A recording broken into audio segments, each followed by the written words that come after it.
All right, in today's video, we're going to be talking about 4.2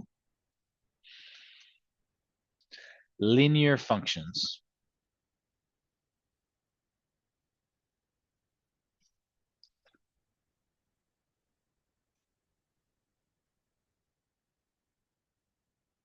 All right, so main thing just to recall, a linear function is written as f of x equals mx plus b, where m is the slope and b is the y-intercepts. Written as a coordinate would be 0, comma b. We're going to be talking about linear regression lines and correlations, and I'll show you how to do that by hand.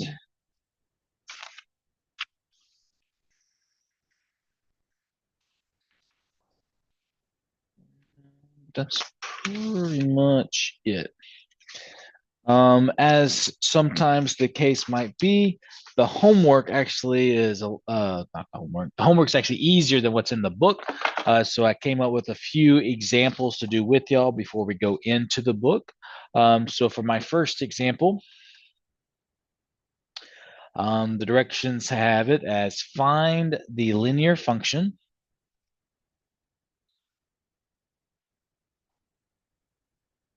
with the following properties.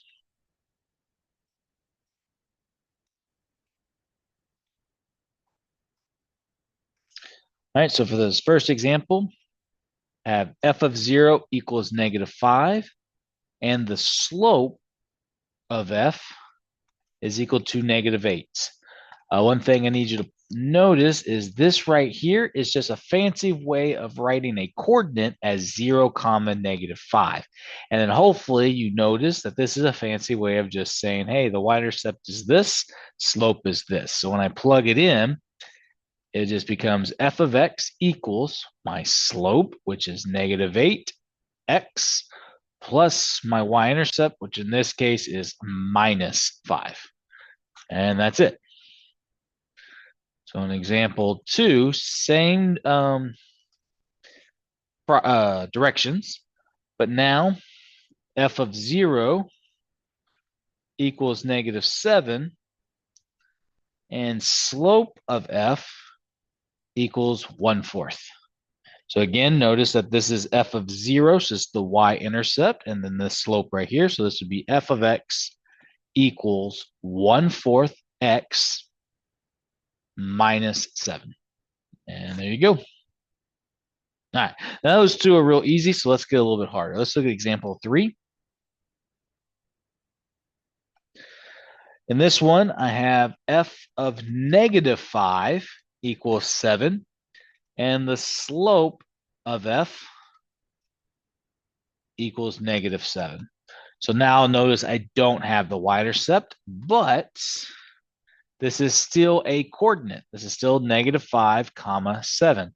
So when you're given a point and a slope, all you have to do is use the point slope form from the last chapter, which is y minus y1 equals, oh my goodness, equals m times x minus x1. And then I'm just going to plug in my information. This is my x1, this is my y1. So this gives me y minus 7 equals -7 times x plus 5, because it's minus a negative makes a plus. And so now all I have to do is distribute. So that's -7x minus 35, and then either add or subtract. And I'm done. So y equals -7x plus 28. And that would be it. All right, let's look at my example 4. Example 4, I give you f of -5 equals 11, and f of -10 equals 12. This time I give you 2 points. So remember, this is written as -5, comma 11, and -10, comma 12. So given 2 points, the first thing you need to do is determine your slope, which is y2 minus y1 over x2 minus x1. So in this case, I'm just looking for the change in my y, so it doesn't matter the order.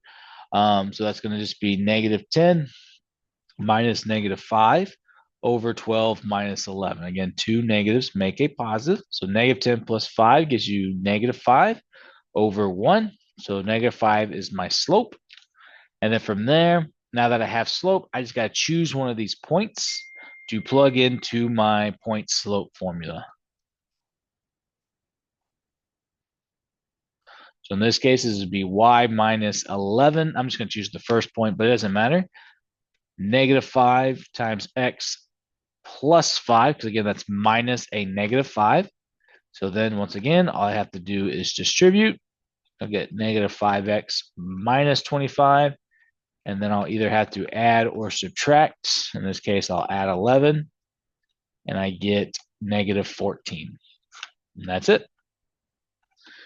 So looking at example 5, to make sure you have plenty of examples here. I got you f of -2 equals -10.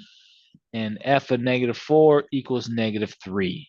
Again, this is the same thing as -2 and -10. And this is the same thing as -4 and -3. So the first thing I'm going to do is determine my slope. It doesn't matter how you plug it in as long as you have this change in y over the change in x. The only thing that does matter, I guess I should state, is if you let this be x2, y2, if you let this be your y2, then this has to be y or x2. So make sure you're correlating that correctly. In this case, I just assume this is my first point and assume this is my second point. So I'll go -3 minus -10 over -4 minus -2. Two negatives make a positive. -3 plus 10 gives you 7. And then -4 plus 2 gives you -2. So I have my slope. And then now I can just choose a point. Again, I default to the first point. So it's going to be y minus y1 equals m times x minus x1. So in this case, it's going to be y minus -10 equals -7 over 2 times x minus -2. And that just shows this is my y1 and x1.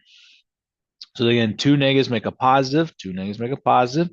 So I get y plus 10, distribute. So then I get -7/2 x plus 7. Nope, I lied, minus 7. So that's now a negative times a positive. The twos would cancel. I'd be left with just 7. So now I got to do now is subtract 10. So y equals -7 over 2x minus 17. All right, so again, those were not in your book, but that is on your homework. They're actually a little bit easier than what's in your book. So I wanted to make sure you had plenty of examples there. Now, the rest of these will be in our book and will be on page 249. So looking at number 5 first, you're asked to graph the linear functions, but I'm also going to have you identify the slope and y-intercept as well. So you're given g of x equals 3 minus 2x. So again, the first thing you need to do is identify your slope. The slope is always the number next to the x, not necessarily the first number, but the number next to the x. So -2, do not write the x. That's wrong. It's only the number next to the x. And your y-intercept will be the number not next to the x, but written as 0, what that number is. In this case, 3 would be the answer. So it would be 0, 3. So first thing I do is identify the slope and y-intercept, which actually does help you with graphing, because we can start with the y-intercept. So I'll go 1, 2, 3. And then the slope tells you what to do. If it's a negative, you go down. If it's a positive, you go up, and then always to the right. And then you can always make a slope into a fraction or whole number into a fraction by just putting it over 1. So I'll go down 2, right 1. So it's negative, so I go down, and I'm always going to go to the right. It only takes 2 points to make a line. And there you go. All right, so let's do a few more. Let's look at number 6. Number 6 is r of x equals 2 minus x over 5. Again, your slope is going to be the number next to the x, but there's always like an imaginary 1 here. So this would be negative 1 over 5. And then your y-intercept is going to be 0, comma, some number. It's going to be the number not next to the x, which in this case is 2. So 0, comma 2. Start with the y-intercept. The slope tells you what to do. So go down 1 over 1, 2, 3, 4, 5. 2 points make a line. And there you go. Not too bad. Let's do one more. Try to make it as complicated as I can. To just try to give you as many examples, not to make it harder, but so that you don't just get easy ones. All right, let's look at number 12, which is k of x equals 3x minus 2 plus 6, so 6x over 2. So what I'm going to do here is I'm going to actually simplify this. I'm going to say 3x minus 2 divided by 2 is 1. 6 divided by 2 is 3. Now I don't have to worry about fractions. Now I can combine like terms. So 3x plus 3x is 6x minus 1. And now that it's written like this, I can easily identify my slope as 6 and my y-intercept as 0, comma, negative 1. Go to graph it, start at 1. Slope, I can make it into a whole number into a fraction by putting it over 1. So I'm going to go up 1, 2, 3, 4, 5, 6, and then over 1. Something like that. You have technology, so it makes it a lot easier. This is just me trying to handwrite it.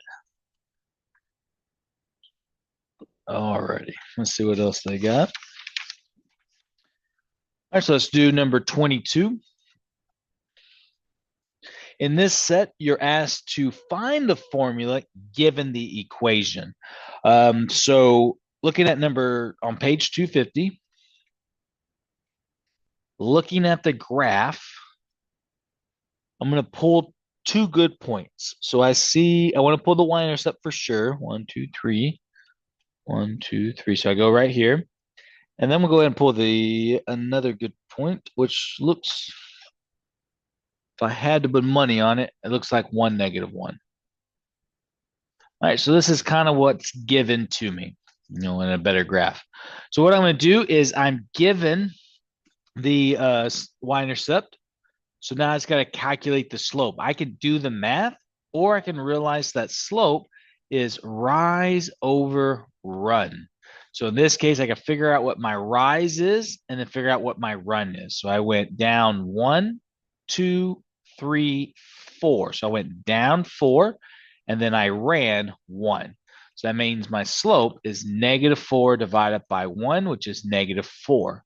My y-intercept here is, I don't know what that is. It's supposed to be an arrow. Is 0, comma 3. So now I have my b and my m. So when I write this equation out as mx plus b, I get f of x equals negative 4x plus 3. And that's all you would have to do. So let's look at another one. Let's look at number 23. Again, I'm going to try my best here. The y-intercept, 1, 2, 3, is at negative 3. Another good point. Again, if I had to put money on it, it looks to be like 1, negative 1. So again, I'm going to calculate what my rise over run is. So I went up 1, 2. So I went up, so that's positive. And then I ran 1, so that's 1. So my m would be 2 over 1, which is just 2. My y-intercept would be 0, comma, negative 3. So that's my b. So to write out my equation, I would get 2x minus 3. Right? And it doesn't get much more complicated than that. Alrighty. I say on that part it doesn't, but this is probably what the hardest part is. And that's determining a linear regression. Now you're allowed a calculator, so a lot of this math can be done. Like you just type it in, it'll do the math, so you don't got to make sure you're not working on any errors. So let's see. So do a linear regression. You're given a, so by the way, we're looking at number 25. So I'm using example 3 and 4 to help guide this direction.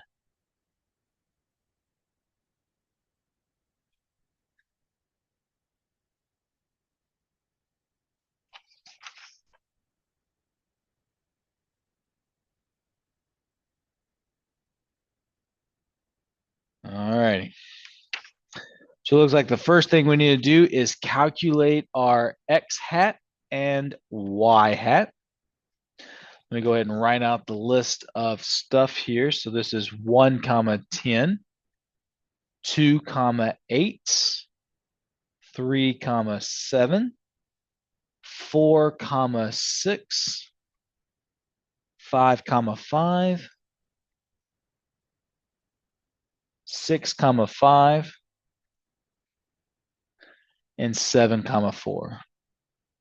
So those are our points, right? 1, 2, 3, 4, 5, 6, 7. 1, 2, 3, 4, 5, 6, 7. All right. Okay, make sure I got them all. All right. So to calculate your x hat, we're going to basically find the average. So we're going to add them all up and divide by however many we got. So that's going to be 1 plus 2 plus 3 plus 4 plus 5 plus 6 plus 7 divided by 7. All righty.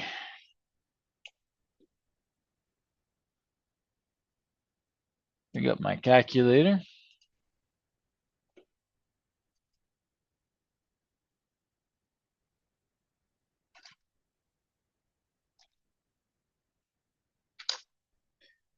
Or maybe not. I don't know what's going on here. Just want a calculator.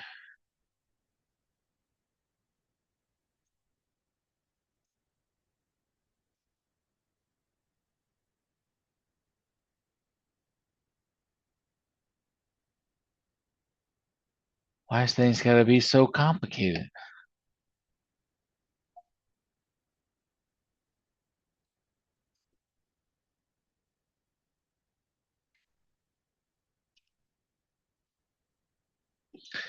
All right, it's not letting me do anything, guys. Count. There we go. Maybe this will work. Oh, it recorded all the times I did it. All right, let's back it up some.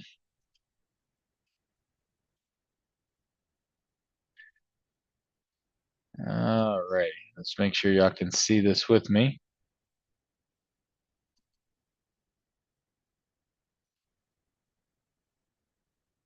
Oh, you can't see the calculator. So all I did was bring a 4-function calculator up on my screen. All right, so I'm just going to do simply that. So I'm going to do 1 plus 2 plus 3 plus 4 plus 5 plus 6 plus 7. I get 28. Divide that by 7. Ooh, I get a nice clean number of 4. All right, so I do all that. Do the same thing for my y hat. So that's going to be 10 plus 8 plus 7 plus 6 plus 5 plus 5 plus 4. Divide that by 7. So again, that's going to be 10 plus 8 plus 7 plus 6. Ooh, bless me. Plus 6 plus 5 plus 5 plus 4. This is 45. Divide that by 7. Ooh, we get 6.42. Let's say 29. So 6.429. All right, so I get those two things.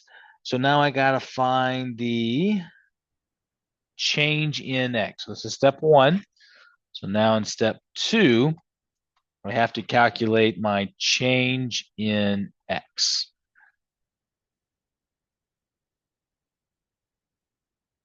Okay, so that's the change in x for all of them.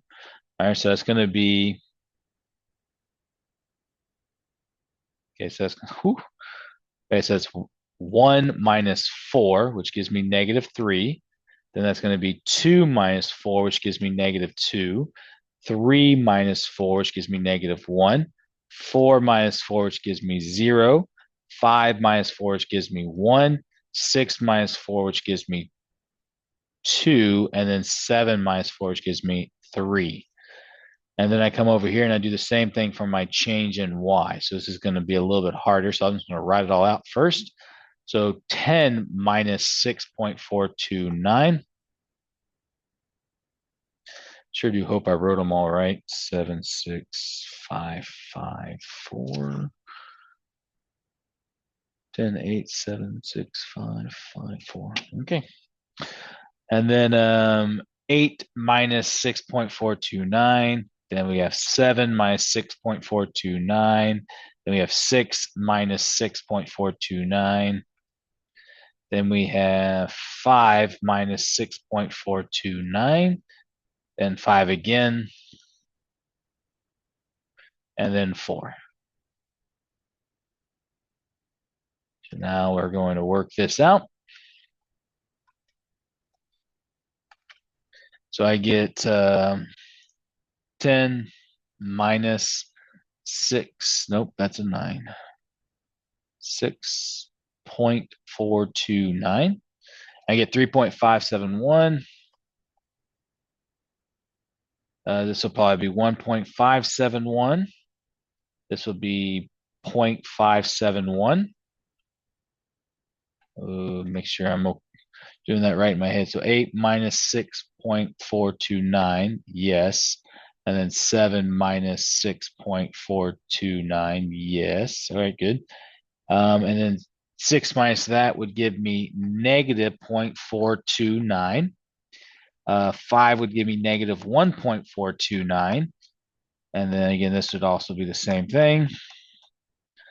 And then this right here would give me negative 2.429. All right, so I did step 2. Step 3 is then to find out what the sum.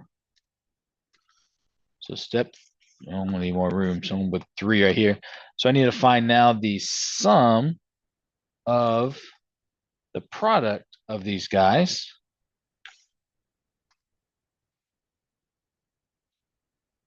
So I now need to multiply all this. So this is going to be negative 3 times 3.571, negative 2 times 1.571, negative 1 times 0.571, 0 times negative 0.429, 1 times negative 1.429.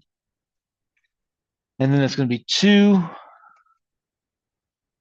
times negative 1.429, and then 3 times negative 2.429. So then that right here, let's figure out what this is. So this would be 3 times 3.571. So that'd give me negative 10.713. So negative 10.713. And now 2 times 1.571. So that gives me negative 3.142. This will just give me negative 0.571. This would give me 0. This would give me negative 1.429. This would give me 2 times 1.429.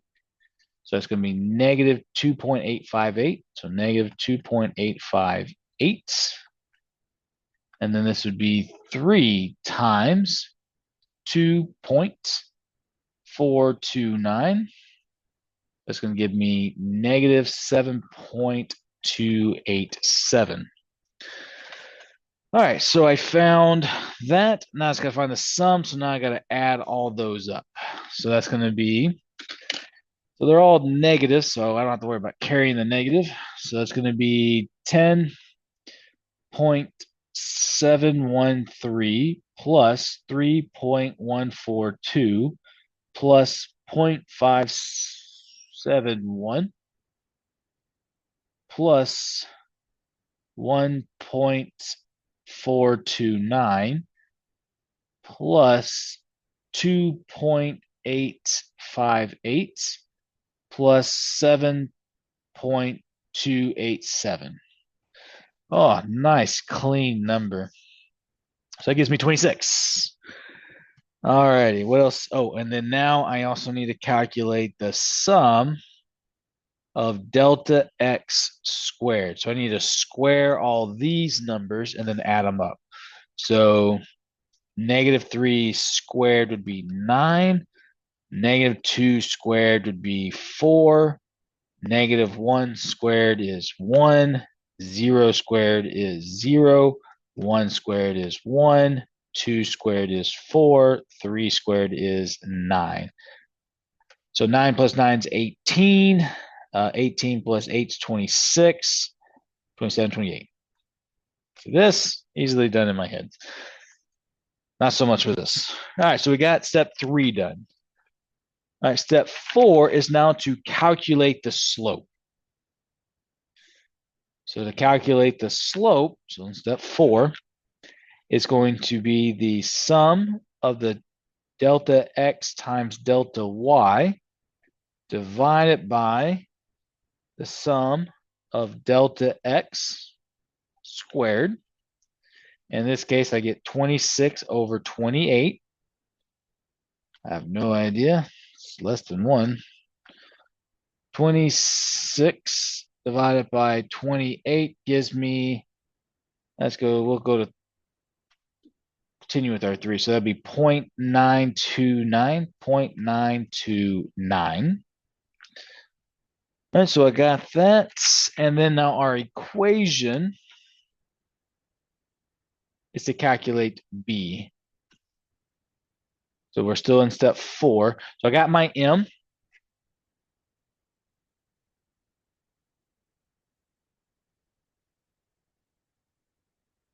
And to calculate my B, it's the y hat minus M times x hat equals.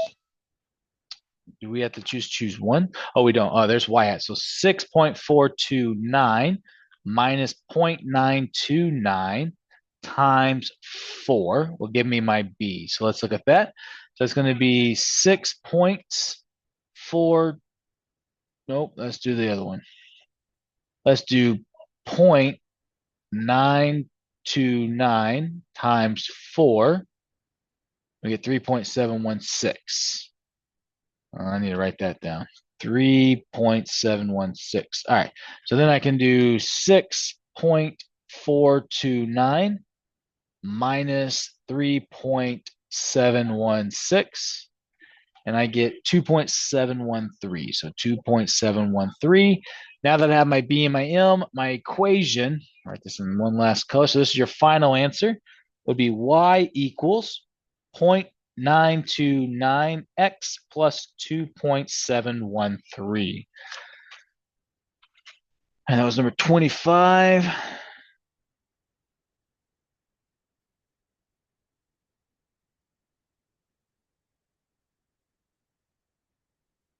Oh, that's going to make a difference. This is supposed to be negative, so that'd be negative. This would be negative, so this would end up being positive. So I need to adjust that. Forgot, I was adding them all up as if they were positive, but they were negative.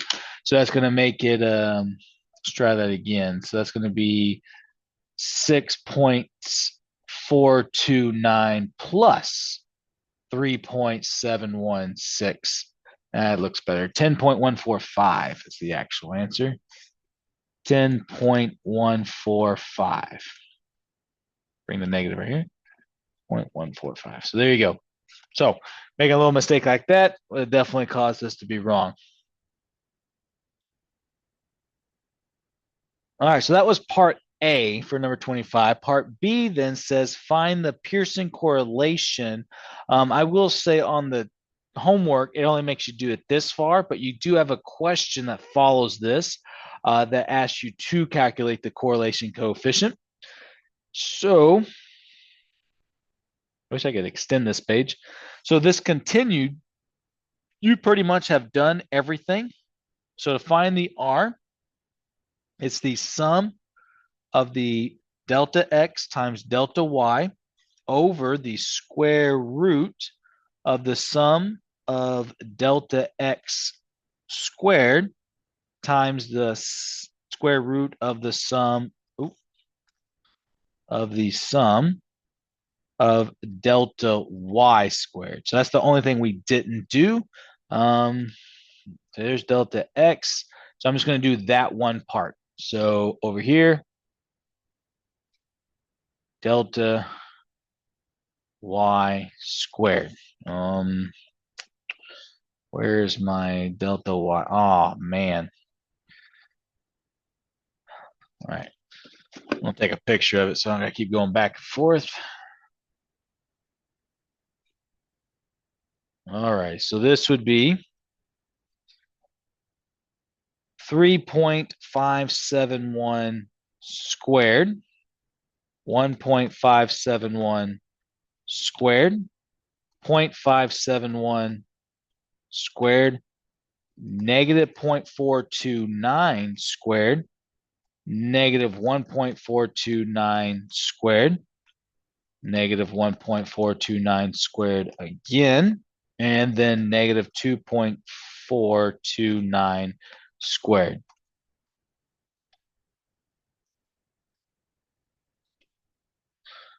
All right, so 3.571. I want you to square that. That gives me, I squared it for sure. 12.75. Add 1.571. Square that. 2.46. Let's say 2.47. 0.571 squared gives me 0.33. I'm going to stress about the negatives because it'll be positive anyway. So 0.429 squared gives me 0.18. And then 1.429 squared gives me 2.04. Again, that would be the same thing. So 2.04. And then this would be 2.429 squared will give me 5.9. So then I'm going to add that up. So that's going to give me 12.75 plus 2.47 plus 0.33 plus 0.18 plus 2.04 plus 2.04 plus 5.9. So I get roughly 25.71. Now I have all my information to calculate this. So I calculated the sum of this already, and it was negative 26. And then the square root of that sum, which was right here, which is 28, times the square root of 25.71. So now I just got to figure out what that is. All right, so now we get 28 square root of that. We'll say 5.29. And then 25.71, take the square root of that. We'll say 5.07. Okay, so now let's multiply those. So then we get 5.29 times 5.07. And we get roughly negative 26 over 26.82. So 26.82. So then we divide that. We'll get 26 divided by 26.82. And we can say roughly this is a negative 0.97. How accurate did they go? Yeah, they went 6.9, but 0.97 is just as good. So that's your R. So the only thing extra you had to do is that to calculate this. Of course, your calculator can do this as well in a quicker format, and I'm going to actually show you how to do that on the next problem. But I always, every time I teach this, I do feel like I should see how to do it by hand at least one time, and then we can utilize technology after that. All right, so let's do one more so you can see it with a calculator. Let's look at number 30. It happens to also be a word problem. So this one says an automobile company is running a new television commercial in 5 cities with approximately the same population. The following table shows the number of times the commercial is run on TV in each city and the number of car sales in hundreds. So that's going to be the data was 4. Ooh, let me say X, Y. Try to separate this. So that's 4 and 3, 5 and 5, 12 and 5, 16 and 8, and then 18 and 7. So this is your table. Again, first thing we need to do is part A, which is find a linear regression line for the table. So let me